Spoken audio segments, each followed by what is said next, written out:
While the brother of George Floyd and other speakers shared their emotion from the stage, those who crowded Cadman Park Plaza paid tribute in their own way.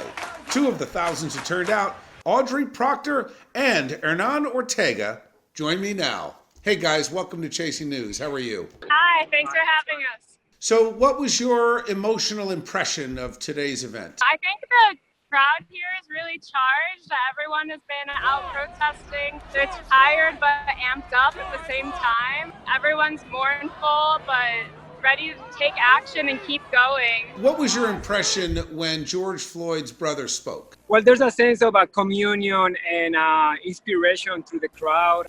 Power to the people. Were you surprised at all when you heard some boos from the crowd when Mayor de Blasio was introduced? Yeah, that was crazy. I think that people are full of anger towards the institutions that haven't been taking actions that reflect what they're saying. I think that anyone who goes up and tries to speak to a crowd that's been taking actions contrary to what they are voicing, they're not going to be met with a welcome response. Did you feel it was appropriate at a memorial service to boo the mayor?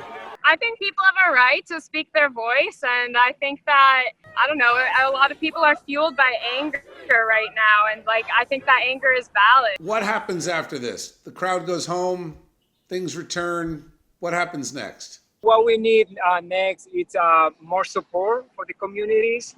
And we also need to, as a citizens, ourselves to take charge of this. Because if we let everything to the politicians, nothing is going to happen. Also, the NYPD investigated for the cases that been happening. There's so many violence these last couple of nights. Do you think there's a need, though, for the police presence given the violence and the looting and the attacks on police officers that have happened throughout these protests? I think that the looting that's happening, I think that people should be disciplined for that. But on the other side of that, I think that it took some of these acts of violence for people to actually pay attention to what's going on. So I can't say that there's one right answer, but I think people need to be held accountable on both sides. Okay. Thanks, guys.